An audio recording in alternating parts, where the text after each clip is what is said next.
Court has sentenced a truck driver to 13 and a half years in prison for smuggling £7 million, about $8.4 million worth of cocaine, hidden in shipments of Kim Kardashian's Skims underwear and clothing. Not them gonna charge Kim K with a fed RICO, her and her mama. Where they do that at? I'm just trying to figure out they said the case finna be more than the Diddy case. More extreme than a Diddy case. Kim Kardashian was actually caught by the FBI, questioned, but never taken into custody. Something is spreading across the internet so fast. It's starting to feel like a wildfire no one can control. A UK court, a truck driver, a routine border inspection that suddenly turns into a discovery worth nearly $10 million in hidden narcotics, stuffed inside what was supposed to be a completely normal luxury fashion shipment. And the moment one name gets loosely attached to that shipment online, everything explodes. Kim Kardashian. Within hours, social media doesn't just question the case, it spirals into chaos. Threads multiply, TikTok theories explode, comment sections turn into war zones, and suddenly a standard smuggling case turns into something much bigger in the public imagination. But here's where it gets even more intense, because viral clips of Katt Williams start resurfacing. Old interviews, old warnings, old comments that fans now claim hit different in hindsight. And the internet does what it always does when drama gets messy. It connects dots that may not even be connected. And just like that, the conversation shifts from a truck driver in the UK to billion-dollar brands, celebrity empires, and claims that feel almost too extreme to even say out loud. Is there actually something there? Or is the internet doing what it does best, turning coincidence into conspiracy and headlines into a full-blown narrative storm? Because right now, one thing is clear, this story is no longer about a single arrest. It's about what people believe might be hiding underneath it. And once you hear how deep the internet thinks this goes, you'll understand why this is spiraling out of control. But the real question is, how did a simple customs case turn into a global celebrity controversy in the first place? And what happens next might be even more shocking than the rumor itself. Before the internet exploded into chaos, before the hashtags started trending, and before people began stitching together theories that spiraled way beyond the original case, there was actually something very simple at the center of all this. A shipping route, a border inspection, and a single truck crossing into the UK carrying what was supposed to be a normal commercial load of luxury clothing. But the moment the case hit public records, it didn't stay simple for long.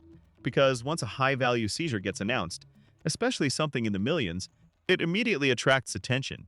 And in today's world, attention doesn't stay where it starts. It spreads, it mutates, it turns into something else. That's exactly what happened here. The case involved a truck driver who was stopped at a UK border checkpoint. Authorities discovered a hidden compartment inside the trailer. Inside that compartment, a large quantity of illegal substances, later reported to be worth millions on the street. On paper, this was a straightforward smuggling investigation. But online, it became something completely different. Because the shipment wasn't just any shipment. It was reportedly linked to a luxury clothing distribution route, high-end fashion goods moving between warehouses, logistics hubs, and retail partners. And once the brand Skims entered the conversation, Kim Kardashian's massively successful fashion label, the internet did what it always does. It zoomed in, then zoomed out, then zoomed into everything around it. Now, it's important to understand something about modern celebrity culture. When a celebrity builds a billion-dollar brand, that brand stops being just a product line. It becomes a symbol. And symbols attract attention, both positive and negative. So when a criminal case intersects, even indirectly, with a recognizable brand, the public imagination doesn't process it as coincidence. It processes it as connection, even when there is none proven. And that's where things started to spiral. Old clips began resurfacing, interviews, podcasts, commentary videos. Anything that could be remotely linked to celebrity wealth, influence, or controversy suddenly got dragged back into circulation. One name that reappeared repeatedly in these discussions was Katt Williams, not because of anything directly connected to the case, but because of his history of making bold, unfiltered statements about Hollywood, power structures, and celebrity culture. And when the internet is searching for meaning in chaos, it often grabs onto voices like that, even if the context is completely unrelated. At the same time, another layer of public memory resurfaced, past celebrity controversies involving financial disputes, lawsuits, and business tensions connected to multiple high-profile entertainment families. Some of these stories were real legal matters. Others were exaggerated over time. And many were heavily distorted through years of reposting, commentary channels, and social media retellings. But in the viral environment, accuracy is rarely the priority. Narrative is. So when people saw a UK drug bust, a luxury clothing shipment, a billionaire celebrity brand, and old clips of controversial commentary, they didn't see separate events, they saw a pattern.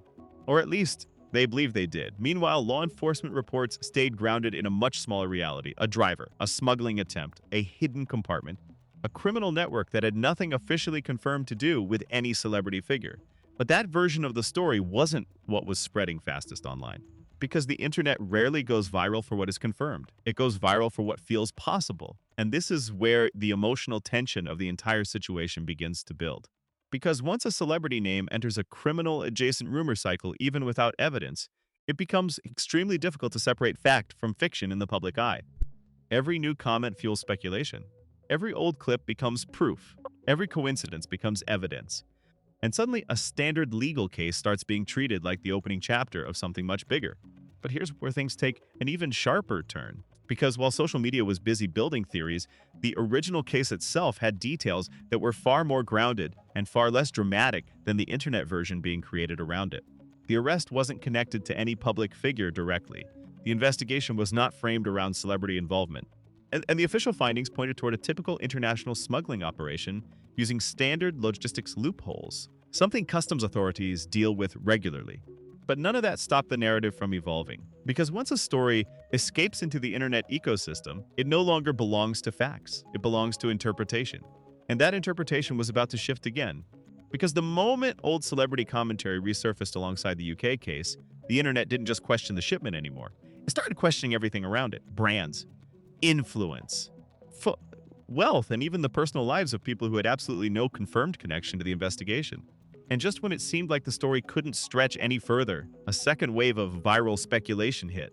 And this one would push the entire conversation into completely uncharted territory. Because suddenly, people weren't just talking about a drug bust anymore. They were talking about what they believe the drug bust represents. And that's where everything starts to spiral even deeper. By the time the story reached peak virality, it was no longer just a UK customs case anymore. It had transformed into something far louder, far messier, and far more emotionally charged than anyone in the original investigation ever intended. Because now, the internet wasn't talking about a truck driver. It wasn't even talking about a shipment. It was talking about a story it had created on top of the story that already existed. And that's where everything started to fracture. It began with a single viral post. One account on social media reposted the UK seizure report alongside a screenshot of Skim's packaging being discussed in unrelated logistics discussions online. No direct link, no verified connection. Just two images placed side by side, but that's all it took. Within hours, the post exploded. Millions of views, thousands of reposts, and one repeated phrase started appearing everywhere. This doesn't feel random, and once that sentence entered the conversation, logic stopped leading the discussion. Emotion did. People started building timelines that didn't officially exist. They began mapping brand logistics routes they had no access to. They started analyzing shipping networks like investigative journalists, except none of it was grounded in verified data. And in that environment, speculation grows faster than truth ever can. Then came the second wave. Old celebrity interviews resurfaced again, this time edited, clipped, and stripped of context. A Katt Williams clip talking about Hollywood power structures began circulating alongside captions implying it was predictive or exposing something deeper. The original context of the interview didn't matter anymore. What mattered was how it felt when paired with the current controversy. And it felt intense, it felt suspicious, it felt like a missing puzzle piece, even if it wasn't. And that's when the narrative took its first major turn.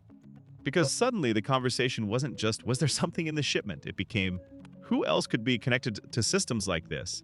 And that question opened the floodgates. Influencers began reacting. Commentary channels uploaded breakdowns within hours. Live streams started dissecting old celebrity business histories, legal disputes, and brand growth stories. And in that chaos, nuance disappeared completely. Everything became either proof or cover-up, no middle ground, no uncertainty. And this is where things escalated sharply. Because as more people engaged with the theory, more unrelated topics were dragged into it. Old lawsuits involving celebrities were brought back up. Financial disputes that had already been legally resolved were reframed as unfinished stories. Even completely unrelated celebrity gossip started getting attached to the same narrative thread. It became a giant digital chain reaction. One claim linking to another claim linking to another assumption, until the original UK case was barely recognizable anymore. But the most explosive moment came when another layer entered the conversation. The idea that luxury fashion logistics could be exploited by criminal networks. Now, to be clear, this is a known topic in global customs enforcement discussions in general. High-value goods can sometimes be used in smuggling operations. That part is not controversial. But what the internet did next was something else entirely. It didn't stay at the system level. It zoomed straight into celebrity branding, and that's where the controversy detonated. Suddenly, people were asking how many shipments go through these brands? Who verifies every container? Could something slip through us noticed? And while those questions sound investigative on the surface, the way they were being asked online carried a very different tone. It wasn't curiosity, it was suspicion. Then came the first big twist in the viral narrative. A rumor began circulating that the seized shipment had been flagged multiple times during transit checks before the final interception. There was no confirmed public documentation supporting that claim. But it didn't matter, because once it hit TikTok and short-form video platforms, it was presented as fact. And that changed everything. Now, the story wasn't just a truck was caught, it became a system might have missed it several times, and that subtle shift turned a simple criminal case into a perceived systemic failure in the minds of viewers. And once people believe a system failed, they start searching for who benefits from that system. That's when the celebrity angle returned, stronger than ever. Not because of new evidence, but because of narrative gravity. Everything was being pulled toward the most recognizable names in the ecosystem of discussion. Kim Kardashian's name, because of her global visibility, kept reappearing in comment sections, reaction videos, and stitched clips. Again, not from official sources, but from audience speculation loops. And as that loop intensified, something even stranger happened. The more people tried to debunk the theory, the more viral it became. Because online culture has a strange pattern. Both for attention multiplies controversy. Both for controversy multiplies speculation. Both for speculation multiplies engagement. And engagement is what the algorithm rewards. So the story didn't slow down, it accelerated. By now, different versions of the narrative were circulating simultaneously. One version focused on logistics confusion. One version focused on celebrity brand speculation. One version focused on old Hollywood commentary clips. And another version was purely emotional, fueled by outrage, disbelief, and shock. None of them fully agreed, but all of them fed each other. And in the middle of this digital storm, the original UK case details started getting drowned out completely. The driver's sentencing, the border investigation, the customs operation, all of it became background noise in a story that had outgrown its source material. And that's when the second twist landed. A wave of posts began suggesting that more shipments were under review. Again, no confirmed public evidence tied to celebrity involvement, but the wording alone was enough to reignite the fire, because people interpreted more shipments as confirmation that something bigger was unfolding. And just like that, the narrative shifted again, from a single incident to a supposed ongoing pattern. And that idea is what pushed everything into full-blown internet meltdown territory. But while social media was spiraling deeper into theory building, the real question nobody paused to ask was this: how much of this story is actually grounded in verified fact, and how much of it has been built by repetition, editing, and emotional amplification? Because the answer to that question changes everything, and as that question begins to surface, the story takes another turn, one that pushes it far beyond speculation and into full-scale public reaction chaos. Once the story crossed a certain point online, it stopped behaving like a normal news cycle. It started behaving like a chain reaction that nobody could stop. Every hour brought a new wave of videos. Every platform started feeding off the same narrative. And every new post made the situation feel even more intense than the last. But what made this phase truly explosive wasn't new evidence. It was how fast interpretation replaced information. It began with reaction content. Creators who had never discussed customs enforcement before suddenly began breaking down shipping logistics. Commentary channels that usually focused on celebrity lifestyle shifted overnight into investigation mode. And with each upload, the tone became more confident even though the actual facts remained unchanged. Then came the so-called second wave. Short clips began circulating, claiming that the investigation was expanding. Some posts said additional shipments were being reviewed. Others implied that authorities were looking deeper into supply chains. None of these claims came with official documentation, but they spread faster than anything verified ever could, because uncertainty fuels imagination, and imagination fuels engagement. At this stage, the original UK case had almost completely disappeared from focus. Instead, what remained was a constructed narrative ecosystem made of speculation recycled celebrity controversies, old interviews taken out of context, and emotional commentary disguised as analysis, and inside that ecosystem, every unrelated detail was being pulled into the same orbit. That's when the most viral interpretation shift happened. A new claim began circulating across platforms. This isn't just a one-off incident. This looks like a pattern. Again, no verified report confirmed this framing. But the moment that idea took hold, everything changed, because a pattern implies repetition, and repetition implies structure, and structure implies intent, even when none of that has been proven. And suddenly the internet stopped asking, "What?" happened? It started asking, what else is happening that we don't know about? That question is where escalation becomes unstoppable. Now the celebrity angle returned, but in a much more aggressive form. Old business partnerships, media appearances, and unrelated legal disputes were all resurfaced and grouped together as if they were part of a single timeline. Even completely separate events were being stitched together by commentary channels to create a continuous narrative. And once that happens, context becomes the first casualty. Then came the shocking reveal moment in the viral ecosystem, not from authorities, not from court documents, but from social media interpretation itself. A viral thread claimed, "The logistics network involved in luxury fashion distribution is under increased scrutiny." That statement, while vague and general in nature, was immediately interpreted in the most extreme possible way by viewers. Suddenly, people believed it was directly tied to the Skims branded shipment, even though no official statement made that connection. But perception doesn't wait for confirmation. It moves first. Within hours, TikTok edits exploded. Dramatic music overlays, courtroom sound effects, breaking news, text animations, Katt Williams clips were cut like prophecy celebrity photos inserted into unrelated logistics visuals, and every edit made the story feel more real than the last. Not because it was verified, but because it was emotionally convincing. At the same time, news commentary pages began responding to the viral wave. Some tried to clarify that the UK case was a standard smuggling investigation. Others warned against misinformation spreading through celebrity association. But those clarifications rarely traveled as far as the original speculation, because corrections don't spread like controversy does, and this created a massive imbalance in the information landscape. On one side, official tone, factual language, limited emotional impact on the other. Dramatic narratives, emotional storytelling, viral framing, and in the attention economy, emotion wins every time. Then came another twist in the viral cycle. A resurfaced clip of past celebrity commentary, again unrelated to the UK case, was edited and paired with captions suggesting it predicted the situation. The clip spread rapidly, especially among audiences already engaged with the theory. And once something is framed as prediction, it instantly gains perceived credibility, even without evidence. But behind all this noise, something important was happening. The original story was being completely overshadowed. The truck driver's case, the actual investigation, the legal sentencing, all of it was now secondary to the internet's interpretation of meaning. The narrative had detached from reality and started evolving on its own. And that's when the biggest shocking reveal of this entire phase emerged. Not a legal document, not a confirmed report, but a realization spreading across discussion threads. Most of what people are sharing isn't coming from official sources, it's coming from other viral posts. And that realization hit differently because it exposed the loop. A loop where one video references another video, which references a post, which references a clip, which references a theory, and eventually, nothing traces back to a primary verified source. And yet, the emotional intensity keeps growing, because by now the story is no longer about facts, it's about belief. And as that belief spreads, the conversation reaches its most divided point yet. Supporters of the just coincidence view clash with those convinced there is something deeper. Debates turn heated, comment sections turn hostile, and every new post becomes a battleground. But even in the middle of all this chaos, one question starts appearing more and more frequently. Talifer, if this is all just coincidence, why does it feel so connected? And that question alone is enough to keep the entire narrative alive. Because whether true or not, a story that feels connected will always travel faster than one that simply is.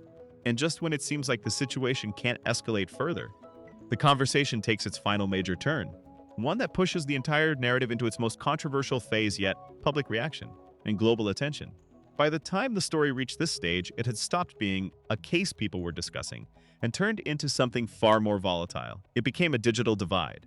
Two completely different realities were now forming online at the same time. And depending on who you followed, you were seeing an entirely different version of the same situation. On one side, you had viewers who believed the entire narrative was being blown out of proportion. They pointed out the same core facts again and again. A UK customs operation, a truck driver arrested, a smuggling attempt uncovered through routine inspection, and an investigation that, in official terms, never named or confirmed any celebrity involvement. To them, everything beyond that was noise. But on the other side of the internet, a completely different interpretation was taking shape, and it was growing faster. Because this side wasn't focused on official reports. It was focused on patterns, history, and emotion. People began compiling threads that stitched together unrelated events. Old celebrity lawsuits, resurfaced interviews, business controversies from years ago, and completely separate legal cases involving different individuals. And when placed side by side, even unrelated events can look connected, especially when presented in a dramatic sequence. Then came the influencer wave. Commentary creators started uploading rapid response videos within hours of each new rumor cycle, and each video added another layer of intensity. Some framed it as just internet speculation getting out of control. Others leaned into the drama, asking provocative questions that kept audiences hooked. And a few openly admitted they were just discussing what people are saying online. But even that phrasing helped the narrative spread, because repeating a claim even to question it still amplifies it. Meanwhile, social media platforms became the main battlefield. Comment sections turned into debates that rarely stayed calm for long. One group insisted, "This is exactly how misinformation spreads, people connecting unrelated events." Another group responded, "Too many coincidences to ignore," and neither side was willing to fully step back, because both believed they were defending truth. Then something interesting happened. Even unrelated celebrities began getting pulled into the discussion indirectly. Old interviews were resurfaced with captions that had nothing to do with their original context. Past quotes about fame, money, and Hollywood were reinterpreted as hidden meaning, and suddenly anything said in the entertainment world over the past decade was being reevaluated through a completely different lens. At this point, industry commentators started stepping in. Some tried to calm the situation by emphasizing how logistics networks work in global trade. They explained that large-scale clothing distribution involves multiple third-party contractors, independent shipping routes, and complex international systems. In other words, many layers where control is decentralized. But that explanation didn't spread as widely, because complexity doesn't trend well. Simplified narratives do. Others in media commentary took a different approach. They focused on the psychology of viral misinformation. How one incident can spiral when emotionally charged language is used, celebrities are involved, and uncertainty is left unaddressed. They warned that once a narrative becomes emotionally satisfying, facts struggle to compete. But even those warnings became part of the content cycle. Then came the most divisive moment of the public reaction phase. A viral post claimed, "People are ignoring too many connections that are right in front of them." It didn't provide proof. It didn't cite sources, but it triggered thousands of responses instantly because it framed doubt as awareness. And that framing is extremely powerful online. At this stage, the conversation had split into three major camps. One, the skeptics, they insisted everything was overblown and rooted in misinterpretation. Two, the speculators, they believed there was something deeper happening, even if details were unclear. Three, the observers, they weren't fully committed to either side, but kept engaging because the story was unfolding in real time. And that third group is often the biggest driver of virality. Meanwhile, engagement numbers skyrocketed. Videos related to the story began hitting millions of views within hours. Search trends surged. Old content resurfaced. And algorithms began pushing anything even remotely related to the topic, not because it was true, but because it was trending. And as the public reaction intensified, one final pattern became impossible to ignore. The story was no longer being shaped by facts or official updates. It was being shaped by interpretation layered on top of interpretation. Each new post wasn't adding clarity. It was adding another version of the same uncertainty. And that's when the most important realization began to surface in quieter corners of the internet. At this point, nobody is reacting to the original case anymore. They were reacting to what the internet had built around it. And that realization set the stage for something even bigger, because when narratives detach from their origin, they don't end, they evolve. And what was coming next would push the entire situation into its most unstable phase yet, the final twist. By now, the story had reached a point where nobody could fully agree on what it even was anymore. Was it a UK customs investigation? Was it an internet misunderstanding? Or had it become something entirely different, something shaped more by interpretation than reality? Because the longer it stayed online, the more it evolved away from its origin. And that's when the final twist in the viral cycle hit, not from a courtroom, not from an official press release, but from something far more powerful in today's world, a correction wave. It started quietly at first. A few fact-check posts began circulating, written by logistics experts and industry commentators. They clarified something important. The UK seizure case was a standard smuggling interception involving a truck driver operating within a larger, unrelated cargo network. There was no official confirmation linking any celebrity brand to wrongdoing, no verified connection to Skims beyond its mention in viral discussions, and no evidence supporting claims of broader criminal involvement. But here's the twist. That clarification didn't stop the story. It changed its direction, because instead of ending the conversation, it created a new one. People didn't just ask whether the rumors were true anymore. They started asking, why did so many people believe it so quickly? And that question shifted everything. Now, the focus wasn't on the truck driver. It wasn't even on the shipment. It was on the internet itself, on how fast narratives form, on how quickly speculation becomes fact in the minds of millions, and on how easily emotional storytelling can overpower official clarification. Then came the most unexpected development in the entire viral cycle. Old clips of commentary previously used to fuel speculation were re-examined in full context by viewers who decided to go back and watch the original sources. And what they found didn't match the viral framing. Statements that had been used as proof were actually general commentary about celebrity culture, media pressure, and Hollywood criticism, not specific claims about any ongoing case. In other words, the foundation of the narrative was built on fragmented interpretation, not direct evidence, and that realization hit different. Because it didn't just challenge the story, it challenged how the story was built in the first place. At the same time, engagement around the topic began to shift. The explosive theories didn't disappear immediately, but they started competing with debunking content. And suddenly, two parallel narratives were running side by side, one dramatic, one corrective, both still gaining attention, but neither fully dominating anymore. And that's when the final cliffhanger emerged, not as a new accusation, but as a reflection of everything that had just happened. A viral post summed it up in one sentence. We didn't just watch a story, we watched how a story gets created. That line spread faster than anything else in the cycle. Because it didn't accuse anyone, it didn't defend anyone, it simply pointed at the process. And suddenly the entire narrative flipped. What started as a UK customs case turned into a viral celebrity theory, then evolved into a massive internet debate, and ended as a case study in how modern information spreads. But even then, the conversation didn't fully settle, because some people still held on to the earlier interpretation, still believing there was more to the story, still convinced that future updates might reveal something new. And that lingering uncertainty is exactly what keeps stories like this alive long after the original event fades. And just when it feels like everything has been clarified, a final wave of posts begins circulating again. Short clips, old interviews, recycled headlines, all reappearing in algorithm feeds as if the cycle is restarting. Not with new evidence, but with renewed attention. And that's the real cliffhanger. Not whether the original story was true or false, but whether the internet will ever stop turning unrelated events into evolving narratives. Because once a story reaches this level of virality, it doesn't really end, it resets. And the next time something even slightly similar appears online, the cycle will begin again, faster, louder, and even more amplified than before. And just like that, the story doesn't really end here. Because whether people believe the original claims or not, one thing is impossible to ignore. This entire situation shows how fast an ordinary headline can explode into something massive once it hits the internet. One UK customs case, one shipment, one arrest.